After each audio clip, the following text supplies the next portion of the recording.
hello लोगोफोर बरायबाय बड' जब enough' official YouTube चेनेलाव दिनै बेयाव मोननैसो पइन्ट्स बेयाव रायलायगोन जे फाइनाल मेरिट लिस्ट बेनिफ्राय साबलिस्टनि एडमिट लोगोसे काट अफ हाई लेभेलाव मोन थांदों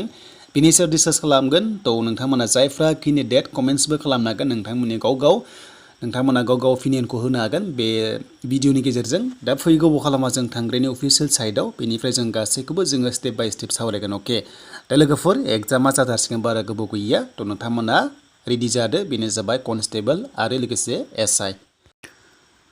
दायो जों फैबाय अफिसियेल साइटआव बेयाव फैनाय लोगो लोगो जों लेटेस्ट आपडेट नायोबा दासिम जेबो गैथ'वा बेनो जाबाय जोंहा फाइनाल मेरिट लिस्ट एबा फाइनाल रिजाल्ट एबि कनस्टेबल बेनिफ्राय एपिआरअ आरो मेसेन्जार गार्डमेन्ट आरो गोबां रोखोमनि दङ फैनो गोनां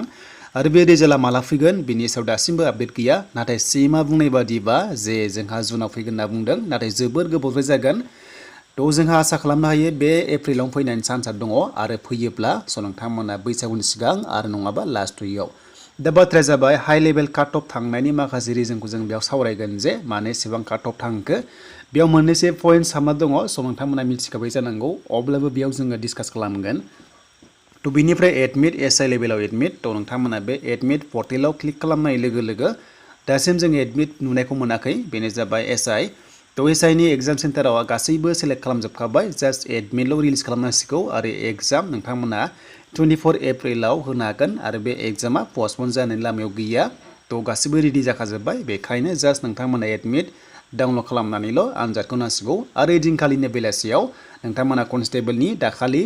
लिस्ट ओंखारनाय एबा काट अफ ओंखारनाय बेनि एग्जाम जागोन आरो बेनिखायनो एग्जाम सेन्टारखौ नोंथांमोना डाउनलड खालामना लानो हासिगोन बा नोंथांमोना सेलेक्ट खालामना लानो हासिगोन अके दा जों बे कमन रिटेन एग्जाम पर्टेलाव क्लिक खालामनानै थ' जायफ्रा पास जाबाय स' नोंथांमोना बेयाव फैनांगोन नाथाय बेयाव दासिमबो एसआईनिसो दङ कनस्टेबल फैथ'वाखै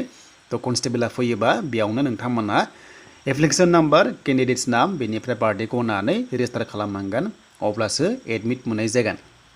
थ' बिनिफ्राय हाई लेभेल काट अफ थांनायनि बेयाव माखासे पइन्ट्स हाबना दङ दा बेखौ बुंनायनि सिगां जों रिजाल्टखौ रायलायग्रोनांगोन दा बाथ्राया जाबाय जोंहा रिजाल्टआ फैनो गोनांमोन एबि एन्ड इउबि कनस्टेबलाव दा बाथ्राया जाबाय जाय बिथांमोना एबि एन्ड इउबि कनस्टेबलनि गोबां नेगासिनो दङ रिजाल्ट थ' दासिमबो मोननाय जायाखै बेनिखायनो गोबां उसुखुथु जागासिनो दङ दा ओरैबायदि जादों जे बाथ्राया जे जायफ्रा एबि एन्ड इउबि कनस्टेबलाव एपिआरअ थ' पास जाखादोंमोन थ' बिनि सिगांनि बे काट अफ ओंखारनाय सिगां एबा नैबे रिलिज जानायनि सिगां दानि गोदान एबि इउबि दाखालिनि थ' काट अफ फैनाय बे रिलिज जानायनि सिगां जुदि एपइन्टमेन्ट मोननायमोनबा एबा नोंथांमोना जुदि रिजाल्टखौ मोननायमोनबा जायफ्रानि क्वालिफाइड जादोंमोन अब्ला नैबे रेलियाव बाहागो लालामोन बा खस्थ' खालामलामोन आरो खारबावलामोन दा बेनि थाखायनो काट अफ गोजौ थांदों जे दाखालि जिथु जाय खारखांनाय पास जाखांनाय एग्जाम होनाय थ' बैसोरबो बेयाव बाहागो लादों आरो क्वालिफाइ जादों जायनि जाउनाव काट अफआ गोजौ लेभेलाव थांदों थ' बेखौ नायोबा आपकामिं कामान्डुआवबो बेबायदि जादों जे जायफ्रा नैबे